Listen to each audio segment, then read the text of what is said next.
ডিমের খোসা এটি গাছের জন্য একটি অত্যন্ত পুষ্টিকর খাবার। সঙ্গে সঙ্গে এটি গাছের একটি ক্যালসিয়ামের সাপ্লিমেন্ট। ডিমের খোসায় রয়েছে 96% ক্যালসিয়াম বাইকার্বনেট। এটি যেমন গাছের খাবার হিসাবে কাজ করে, সঙ্গে সঙ্গে এটি কিন্তু গাছের ক্যালসিয়ামের ঘাটতি পূরণ করতেও সাহায্য করে থাকে। ডিমের খোসা শুধু যে গাছের পুষ্টি বৃদ্ধিতে সাহায্য করে তা কিন্তু নয়, বাগানে অনেক ধরনের পোকামাকড় তাড়াতেও আপনারা ডিমের খোসাকে ব্যবহার করতে পারবেন। ডিমের খোসা মাটির পিএইচকে কম করতে সাহায্য করে। এছাড়াও টবের মাটিতে ডিমের খোসা মেশানোর ফলে টবের মাটি হয়ে ওঠে ক্ষারীয়।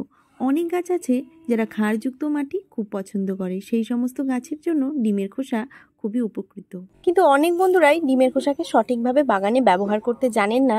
তারা হয়তো সরাসরি ডিমের খোসাকে গাছের গোড়ায় ব্যবহার করে দেন, আর এতে কিন্তু ডিমের খোসা সহজে গাছ খেতে পারে না, বা গাছের গোড়ার যে মাটিতে সহজে কিন্তু ডিমের খোসা মেশে না।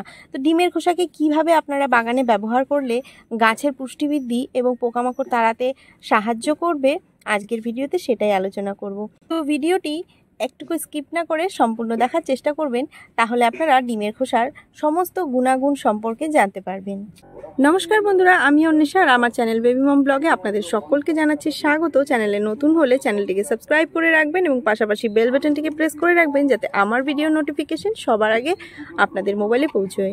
ক্যালসিয়ামের অভাবে গাছে কিন্তু নানান রোগ দেখা দেয়। যেমন ক্যালসিয়ামের অভাবে গাছের পাতা হলুদ হয়ে যায়, অসময়ে গাছের পাতা ঝরে যায়, গাছে ফুলের সাইজ ছোট হয়ে আসে, অনেক সময় গাছে ফুল আসে না, ফলের আকৃতি নষ্ট হয়ে যায়, ফল অনেক সময় ছোট ছোট হয়। তো অনেক ধরনের সমস্যা কিন্তু ক্যালসিয়ামের অভাবে গাছে হয়ে থাকে।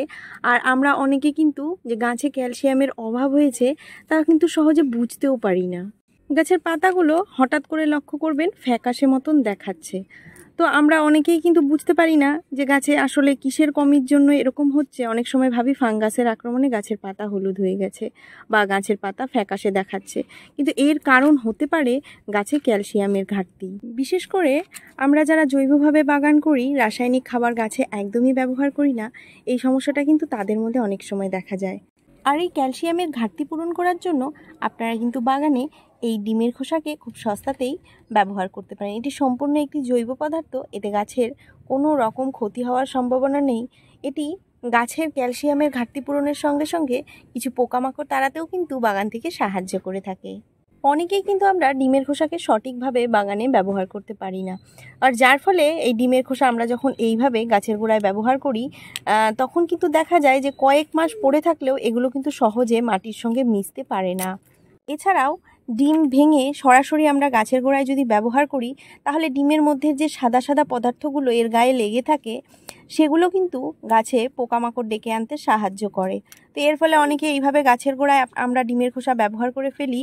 তো তারপর দেখা যায় যে ডিমের খোসা উপকারের থেকে অপকার বেশি করে, গাছে পিঁপড়ের আক্রমণ অনেক হয়, এছাড়াও অন্যান্য পোকামাকড়ের আক্রমণও কিন্তু ডিমের খোসার থেকে আসে।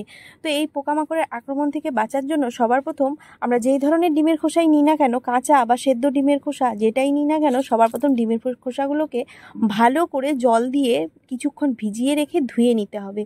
এরপর আপনারা দেখতেই পাবেন আমি ডিমের খোসাগুলোকে ছাদে মেলে রেখেছি রোদে শুকোনোর জন্য। তো ভালো করে ডিমের খোসাগুলোকে ধুয়ে নিয়ে এগুলোকে রোদে শুকিয়ে ঝরঝরা করে নিতে হবে। একদম ভালো মতো শুকিয়ে কড়কড়া হওয়ার পর এগুলোকে বেটে পাটায় বা মিক্সি যদি আপনাদের কাছে থাকে সেই মিক্সি ব্লেন্ডারে ভালো করে বেটে নিতে হবে। এই ডিমের খোসাগুলোকে আমি সকালবেলায় ভালো করে ধুয়ে ছাদের ওপর শুকোনোর জন্য মেলে রেখেছিলাম, আর এখন এই ডিমের খোসাগুলোকে আমি মিক্সিতে বেটে নিব। তো আমি ডিমের খোসাগুলোকে ভালো করে মিক্সিতে ব্লেন্ড করে নিয়েছি। ব্লেন্ড করে এগুলোকে দেখুন একদম পাউডার মতো করে নিয়েছি। দেখতে একদম এগুলো পাউডারের মতন হয়ে গেছে। আর এইভাবে কন্টেনারে আমরা ভর্তি করে রাখলে 3 থেকে 4 মাস পর্যন্ত প্রয়োজন অনুসারে ব্যবহার করতে পারবো। ডিমের খোসাগুলোকে এইভাবে গুঁড়ো করে নিলে গাছে যখন আমরা প্রয়োগ করব মাটিতে কিন্তু খুব সহজেই ডিমের খোসাগুলো মিশে যাবে এবং এগুলো খুব তাড়াতাড়ি মাটিতে মিশে গাছের খাবার হিসাবে তৈরি হয়ে যাবে।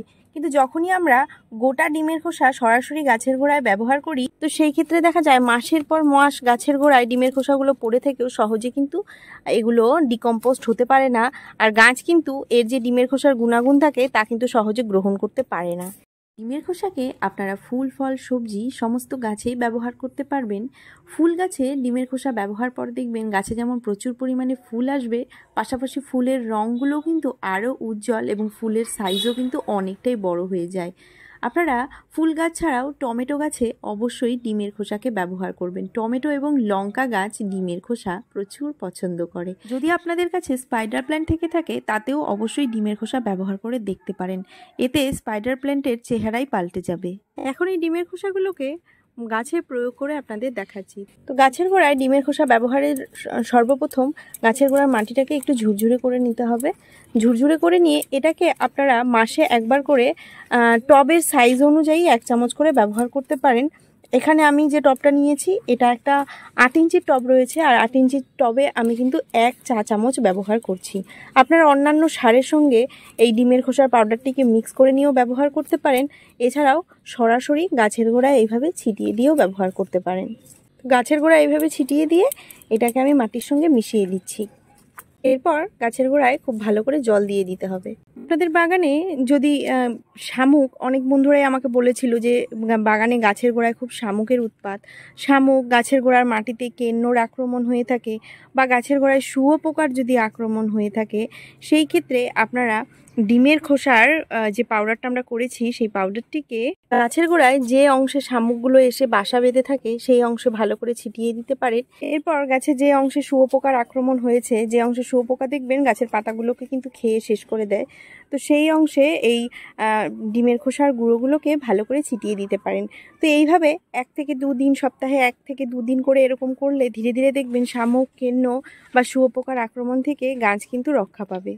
এছাড়াও আপনারা ডিমের খোসাকে কম্পোস্টিং বিনে, মানে যেখানে আপনারা রান্নাঘরের থেকে জৈব কম্পোস্ট তৈরি করেন, রান্নাঘরের সবজির খোসা টোসা দিয়ে যে জৈব কম্পোস্ট আমরা বাড়িতে তৈরি করি তার মধ্যেও ডিমের খোসাকে সরাসরি মিক্স করতে পারেন। তো এইভাবে যখন আমরা কম্পোস্ট তৈরির জন্য রাখি, ডিমের খোসা কিন্তু 1 থেকে 2 মাস বা 3 মাসও লেগে যায় সব কিছু মিশিয়ে কম্পোস্ট তৈরি হতে। গাছ বসানোর জন্য আমরা যখন টবের মাটি প্রস্তুত করি তখনও চাইলে আমরা ডিমের খোসাকে পাউডার করে সেই মাটির সঙ্গে মিশিয়ে ব্যবহার করতে পারি। তো এই ছিল আজকের ভিডিওটি এখানেই শেষ করছি। ভিডিওটি কেমন লাগলো সেটা কিন্তু কমেন্ট করে আমাকে জানাতে ভুলবেন না। আর ভিডিওটি দেখে যদি ভালো লেগে থাকে তাহলে অবশ্যই পরিবারের একজনের সঙ্গে ভিডিওটিকে শেয়ার করবেন। আর আমার চ্যানেলে নতুন আসলে চ্যানেলটিকে সাবস্ক্রাইব করে যাবেন, আর পাশে থাকা বেল বাটনটিকে প্রেস করতে ভুলবেন না। তাদের সঙ্গে আবারও দেখা হচ্ছে আরও একটি নতুন ভিডিও নিয়ে। ততক্ষণের জন্য ভালো থাকবেন, সুস্থ থাকবেন।